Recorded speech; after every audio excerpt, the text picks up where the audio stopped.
ब्रह्मपुर में 17तम राज्यस्तरीय नाटक महोत्सव चलित मास 5 तारिखर ब्रह्मपुर विजु पट्टनायक संस्कृति भवन परिसर में ओडिशा नाटक समारोह समिति तरफ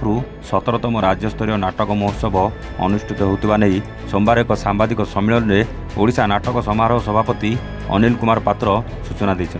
ब्रह्मपुर गंजाम कला परिषद स्थित उत्कल आश्रम आयोजित सांबादिक सम्मेलन में दि जाइଥିବା सूचना प्रकार मार्च 5 तारिख उद्घाटन उत्सव में खोर्धा इंद्रधनु थिएटर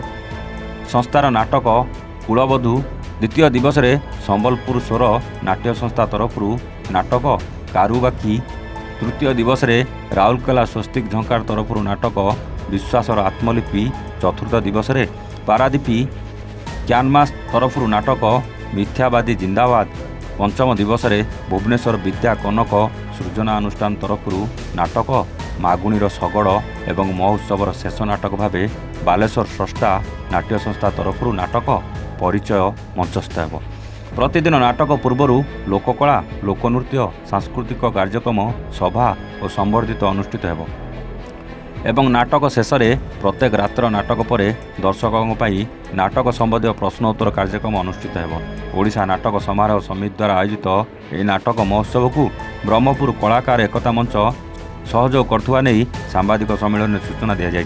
आयोजित सांबादिक सम्मेलन में ओडिशा नाटक समारोह समितिर उपदेष्टा इंजीनियर जामिनीकांत दास उपसभापति कैलाश पाणिग्राही इंजीनियर सन्यासी महाराणा साधारण संपादक नारायण महाकुड़ संपादक राजगोपाल पाड़ी प्रमुख मंचासीन थिले। आयोजित सांबादिक सम्मेलन अन्यमानक मध्य भवानी शंकर मिश्र मदन मिश्र दुर्गा प्रसाद आचार्य आरती पात्र जयंती मिश्र सरोज पंडा गिरिजा शंकर दास सुभाष साहू नवीन होता कार्तिक पाणिग्राही सुनील स्वाई रामेश्वरी नंद प्रमुख उपस्थित रही विशेष सहयोग करथिले। आसंता 5 तारिख रु 10 तारिख 6 दिन व्यापी आमर ब्रह्मपुर ठारे ओडिशा नाटक समारोह समिति तरफ राज्यस्तरीय नाटक महोत्सव अनुष्ठित होबो। एथिरे ओडिशार विभिन्न जिल्लारू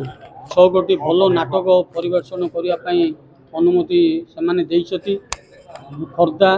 भुवनेश्वर बालेश्वर राउरकेला पारादीप संबलपुर एमती 6टी स्थान आसी एटी नाटक मंचस्थ करेंगे